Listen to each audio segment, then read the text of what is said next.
chegamos na onde os alunos mais se confundem, mas você, depois dessa aula, não vai ter mais dúvida. Veja só, imagina que eu tenho um vetor V e esse vetor ele tem uma certa inclinação com o eixo horizontal, que aqui está representado pelo eixo X aí, tá? Então o vetor V ele tem uma certa inclinação em relação à horizontal, tá? Por que a gente usa a decomposição vetorial?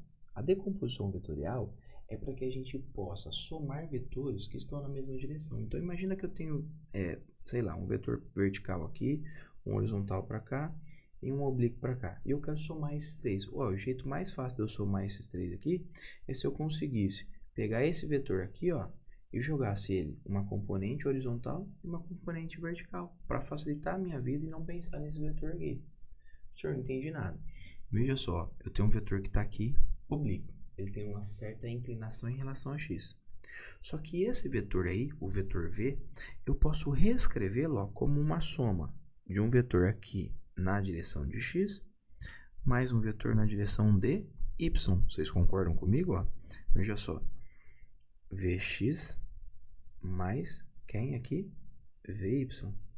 Por quê? Se eu somasse, vamos imaginar que eu não tinha aqui esse vetor V aqui.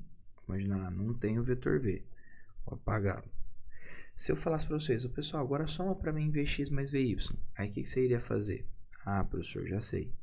Eu iria fazer lá a regra do paralelogramo. Ia pegar aqui, ia passar o paralelo aqui, ia passar o paralelo aqui, beleza. E aí eu ia ligar esses dois caras aqui. Né? Regra do paralelogramo mais ou menos, né, gente? Ia ligar esses dois caras aqui, ou cabecinha na bundinha. Pronto. Esse cara aqui seria a soma de Vx mais Vy. Ó. Fiz um cabecinha na bundinha aí. Pronto. Esse é o meu vetor V. Então, se eu somar Vx mais Vy, dá o vetor V. Resultado disso. Ao invés de eu escrever o vetor V em duas direções, nessa direção diagonal, a gente escreve ele em decomposições, em vetores que são escritos de maneira diferente para facilitar a nossa vida. Então, por exemplo, eu posso pegar o Vx, o Vy aqui, ó, e arrastar ele para cá. Bom, vou deixar ele aqui só para vocês entenderem aqui uma coisa. Olha só, como que eu acho o valor de Vx? Vx. Professor, não sei. Como que eu acho o valor de Vx? Gente, vocês concordam comigo que isso aqui é um triângulo retângulo? Professor, concordo. Então, o Vx, ele está com o ângulo, não está junto com o ângulo? Sim. Então, ele é o cosseno. Então, lembra lá, cosseno de θ é cateto adjacente sobre a hipotenusa. Ah, Bruno, não lembro disso não. Então, volta umas aulas para trás aí que a gente já falou disso, tá? Então, vamos lá. Cosseno de θ é igual ao cateto adjacente, que é o Vx, que eu estou estudando, sobre o vetor V, que eu quero substituir. Isolando o Vx, eu tenho que Vx é o próprio vetor V cosseno de θ. E se você aplicar a mesma ideia para o Vy, só que o Vy agora, você vai usar quem?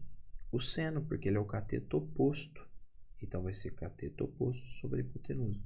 E aí você vai chegar à conclusão que o Vy é o V seno de θ. Vou grifar aqui para vocês verem isso. Vx e o Vy. Então eu posso decompor o vetor V em direções de x e de y. Como que eu faço isso, professor? Usando a relação de seno e cosseno. Professor, me dá uma dica aí mais maneira, vai? Me ajuda aí, porque eu não vou lembrar de seno e cosseno. Simples. Você não está escrevendo o vetor V? Sim. O vetor que estiver colado ao ângulo, ele está coângulo. Então, ele é o próprio vetor V coângulo, ou seja, cosseno de θ. Então, o Vx é o V que está com o ângulo, então ele é o V cosseno de θ. E o Vy é o vetor V, ele é o próprio vetor V, só que sem o ângulo, ó, porque eu joguei ele para cá, ele está sem o ângulo. Então, ele é o vetor V seno de θ. Olha lá, Vy é V seno de θ, porque ele está sem o θ, ele não está colado com o θ. Beleza? Pessoal, então decomposição vetorial a gente vai precisar fazer muito. Lá em plano inclinado, lá em lançamento de projetos, né?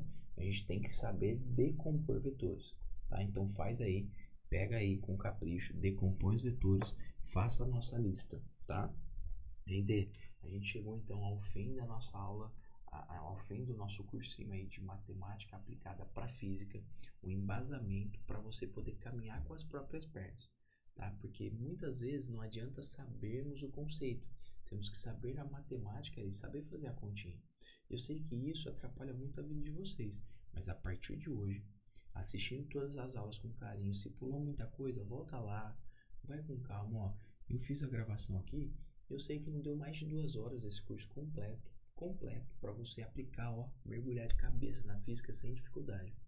Pega a listinha lá, vai fazendo as questões. Se tiver dúvida, manda mensagem, tá? Não deixe de fazer, não deixe de estudar esse curso, tá bom? Gente, muito obrigado. Tamo junto, agora segue para os próximos módulos. Fui. Tira o prêmio.